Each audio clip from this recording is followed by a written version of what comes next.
TNPSC group 4 போட்டித் தேர்வுக்கு தயாராக அனைவருக்கும் வணக்கம். நம்ம இந்த வீடியோவில் என்ன பார்க்க போகிறோம்னா, ஆல்ரெடி குரூப் 4 அப்ளிகேஷன்லாம் க்ளோஸ் ஆகிடுச்சு. லாஸ்ட் இருந்து பிப்ரவரி 28 க்ளோஸ் ஆகிடுச்சு. இப்போ என்ன சொல்லியிருக்காங்கன்னா, இப்போது மார்ச் 4லேருந்து மார்ச் 6ஆம் தேதி வரைக்கும் நீங்கள் குரூப் 4 அப்ளிகேஷன் போட்டதில் சில கரெக்ஷன்லாம் பண்ணலாம். என்னென்ன கரெக்ஷன்லாம் பண்ணலாம் சொல்லி இந்த வீடியோ பார்க்க போகிறோம். நிறைய பேர் வந்து கமெண்ட்டில் வந்து இந்த கரெக்ஷன்லாம் பண்ண முடியுமா, இந்த கரெக்ஷன் நல்லா எல்லாமே கேட்டுட்டு இருந்தாங்க. ஸோ அவங்க எல்லாருக்குமே ஒரு தெளிவான ஒரு வீடியோ தான் இது. கண்டிப்பாக இதை நோட் பண்ணுங்கள். இதில் இருக்கிற ஒரு கரெக்ஷன் மட்டும் தான் நம்மளால் பண்ண முடியும். இதை தவிர்த்து வேறு அந்த கரெக்ஷன் பண்ண முடியாது. ஸோ என்னென்ன கரெக்ஷன்லாம் பண்ணால் என்னென்ன நம்மளுக்கு இது பெனிஃபிட்டாக இருக்கும், அது என்னென்ன கரெக்ஷனை நம்ம கட்டாயம் பண்ணி ஆகணும், இதால் நம்மளுக்கு என்ன பெனிஃபிட்டு. ஸோ அவங்க வந்து பார்த்திங்கன்னா சில பேர் என்ன இது 10ஆம் வகுப்பு தானே சொல்லிட்டு 10th வரைக்கும் அப்ளை பண்ணியிருப்பாங்க. ஆனால் டிகிரி ஸ்டாண்டர்டு படிச்சிருப்பாங்க அவங்க. ஸோ அவங்க என்ன பண்ணியிருப்பாங்க, 10th வரையிலும் போட்டிருப்பாங்க, டிகிரி போட்டிருக்க மாட்டாங்க. அதாவது டிகிரி போட்டிருந்தால் தான் கண்டிப்பாக உங்களுக்கு உங்கள் ரேங்க் தரவரிசையில் உங்களுக்கு ஃபஸ்ட்டில் வைப்பாங்க. ஸோ அதெல்லாம் ரொம்ப கேர்ஃபுல்லாக அப்ளை பண்ணணும். ஸோ என்னென்ன கரெக்ஷன்லாம் பண்ண சொல்லி இந்த வீடியோவில் பார்க்கலாம். ஃபஸ்ட்டு வந்து பார்த்தீங்கன்னா விண்ணப்பங்கள் சமர்ப்பிட்டு மார்ச் 4ஆம் தேதியிலேருந்து வந்து இது ஓப்பனில் இருக்குது. மார்ச் 6ஆம் தேதி வரை தான் இருக்கும்.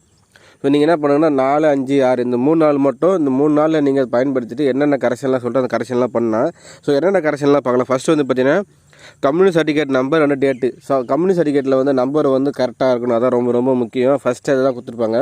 கம்யூனிட்டி சர்டிஃபிகேட்டில் எடுத்துகிட்டு அதில் number certificate number serial number கொடுத்துருப்பாங்க. அந்த நம்பர் ப்ளஸ் டேட்டு, என்னைக்கு டேட்டு வாங்கப்பட்ட டேட் சொல்லி போட்டிருப்பாங்க, அந்த சீல் போட்டிருப்பாங்க. அந்த டேட்டு வந்து கரெக்டாக இருந்தால் செக் பண்ணிக்கணும். செகண்ட் வந்து 10th certificate number and date. அதே போல் தான் 10th சர்டிஃபிகேட்டில் மார்க் ஷீட் இருக்கும். அந்த மார்க் ஷீட்டில் சீரியல் நம்பர் மேலே இருக்கும். அந்த சீரியல் நம்பர் ப்ளஸ் வாங்கப்பட்ட நாள் சொல்லிட்டு ஒன்று டேட் ஒன்று கொடுத்துருப்பாங்க மார்க் ஷீட்லேயே. ஸோ அந்த டேட்டு.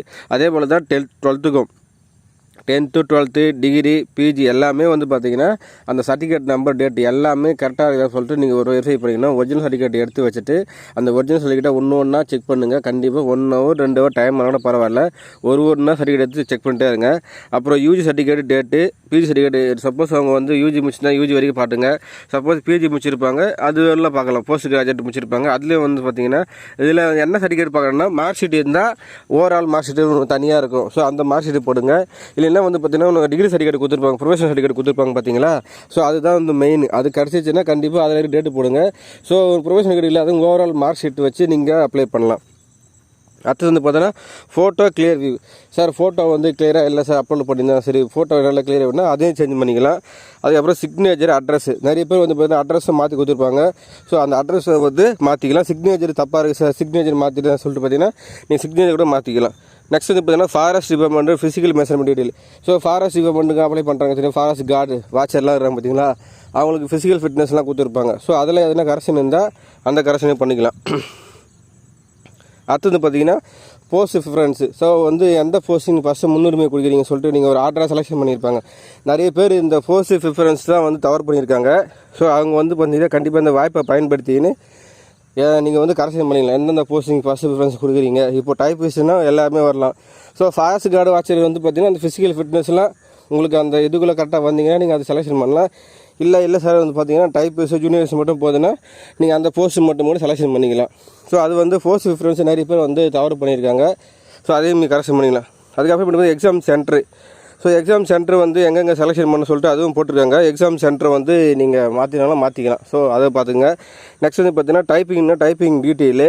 அடுத்தது வந்து பார்த்தீங்கன்னா உங்களுக்கு கம்ப்யூட்டர் ஆட்டோமேஷன் வச்சுருப்பாங்க பார்த்தீங்களா, அது டீட்டெயில். ஸோ எல்லாமே வந்து இதில் எல்லாம் சர்டிஃபிகேட் நம்பர் கொடுத்துருப்பாங்க. சர்டிஃபிகேட் நம்பரு ப்ளஸ் டேட்டு இது எல்லாமே நம்ம மாற்றிக்கலாம். Computer automation, typist plus steno, application அப்படின்னா பண்ணலாம். இது எல்லாமே கரெக்ஷன் பண்ணிவிட்டு அப்ளிகேஷன் நம்பர் புதுசாக நம்மளுக்கு ஜென்ரேட் ஆகும். ஸோ அதை பிடிஎஃபாக எடுத்து பிரிண்ட் அவுட் எடுத்து வச்சுட்டு ஸோ அதையும் நம்ம வெரிஃபை பண்ணணும். ஏன்னா இருக்கிறது நமக்கு 3 நாள் தான் இருக்குது. ஸோ ஆல்ரெடி நம்ம வந்து 1 நாள் போயிடுச்சு, இன்னும் 5, 6 2 நாள் தான் இருக்குது. ஸோ இந்த 2 நாளில் கட்டாயம் வந்து நீங்கள் இன்றைக்கே பண்ணிவிடுங்க. நீங்கள் அப்ளிகேஷன் எல்லாம் கரெக்ஷன்லாம் பண்ணிவிட்டு நீங்கள் வந்து பிடிஎஃபாக ஜென்ரேட் பண்ணிட்டு அந்த பிடிஎஃப் என்ன பண்ணுங்கன்னா பிரிண்ட் அவுட் எடுத்துகிட்டு சர்டிஃபிகேட் நம்பர்லாம் நம்ம கரெக்டாக போட்டுருக்கணும். அட்ரஸ் நம்ம என்னென்ன சேஞ்ச் பண்ணணுமோ கரெக்டாக சேஞ்ச் ஆகிருக்கா சொல்லிட்டு நீங்கள் என்ன பண்ணுங்கன்னா வெரிஃபை பண்ணுங்க. அதுக்கப்புறமேட்டு ஸ்டெனோ முடிச்சாங்கன்னா எலிஜிபிள் கிடைக்க மாட்டோம். சப்போஸ் ஸ்டெனோ வந்து அவங்க சர்டிஃபிகேட் முடிச்சிருப்பாங்க. ஸோ அந்த சர்டிஃபிகேட் நம்பர் டேட்டு எல்லாமே கரெக்டாக முடிச்சாங்க, அதை பார்த்துக்கணும். அதுக்கப்புறமேட்டு வந்து போட்டித் தேர்வு பொறுத்த விண்ணப்பத்தில் எதுவும் தகவல் கொடுக்குறோமோ அது பொறுத்து நம்முடைய தரவரிசையும் கலந்தாய்வுக்கு நம்முடைய சான்றிதழ் சரிபார்ப்பு நடக்கும். நீங்கள் அப்ளிகேஷன் என்ன கொடுக்குறீங்களோ அதை வச்சு தான் உங்கள் ரேங்க் லிஸ்ட்டை வரும். அந்த ரேங்க் லிஸ்ட்டை வச்சு தான் உங்களுக்கு சர்டிஃபிகேட்டோட வெரிஃபிகேஷன் நடக்கும். ஸோ இதுதான் ரொம்ப ரொம்ப முக்கியம். அதனால் அப்ளிகேஷனில் நீங்கள் என்ன படிச்சிருக்கீங்களோ, என்னென்ன எலிஜிபிள் இருக்கோ, எது அப்ளை பண்ண யூஸ் ஆகாமல் எல்லாத்தையுமே நீங்கள் கண்டிப்பாக நீங்கள் போட்டுருங்க. சரிங்களா? குரூப் 4 தேர்வு என்பது பொதுவாக 10ஆம் அதுதான் சொல்கிறாங்க.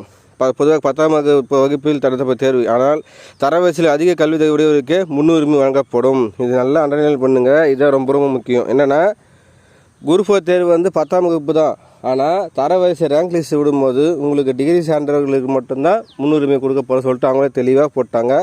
அதனால் நம்ம டிகிரி முடிச்சிருந்தால் கண்டிப்பாக டிகிரி போட்டுருங்க. பிஜி முடிச்சனால பிஜி போட்டுருங்க. என்னென்ன நீங்கள் படிச்சிருக்கிறீங்களோ அது எல்லா ஆப்ஷன்களும் இருக்கோ எல்லாத்தையுமே நீங்கள் போட்டுருங்க. ஏன்னா உங்களுக்கு வந்து 10th தானே, நம்ம 10th வரைக்கும் அப்ளை பண்ணால் போதும்னு சொல்லிட்டு நினச்சி சில பேர் நிறைய பேர் பண்ணியிருக்காங்க.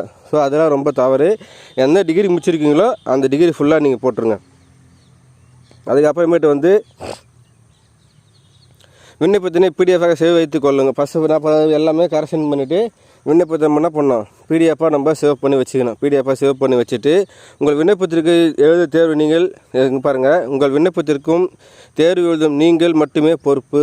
ஏன்னா உங்கள் அப்ளிகேஷன் போகிற நீங்கள் மட்டும் தான் பொறுப்பு. உங்கள் ஃப்ரெண்ட்ஸுக்கிட்ட கொடுத்த தவறு அப்ளை பண்ணிட்டாங்க சொன்னால் அது ஏற்றுக்கொள்ள மாட்டாது. அதுக்கப்புறமேட்டு நான் கம்ப்யூட்டர் சென்டரில் போய் பண்ணேன், ப்ரௌசிங் சென்டரில் போய் அப்ளை பண்ணேன், அவங்க தவறு பண்ணிட்டாங்க அப்படி சொன்னாலும் அதுவும் ஏற்றுக்கொள்ள மாட்டாது. ஏன்னா உங்கள் விண்ணப்பத்துக்கு நீங்கள் மட்டும்தான் பொறுப்பு. அதை சொல்கிறாங்க. அந்த பையன் வந்து பார்த்தீங்கன்னா எல்லாமே சரி பார்த்துக்கோ. என்ன சொல்கிறாங்கன்னா அந்த என்னென்னலாம் கொடுத்தீங்களோ அது எல்லாத்தையும் நீங்கள் தான் சரி பார்த்துக்கொள்ளணும். அது நீங்கள் மட்டும்தான் பொறுப்பு அப்படி சொல்கிறாங்க. உங்கள் விண்ணப்பத்திற்கு தேர்வு எழுதும் நீங்கள் மட்டுமே பொறுப்பு. மற்றவர்களையோ ப்ரௌசிங் சென்டர்களையோ குறை சொல்வதில் பயன் கிடைக்காது.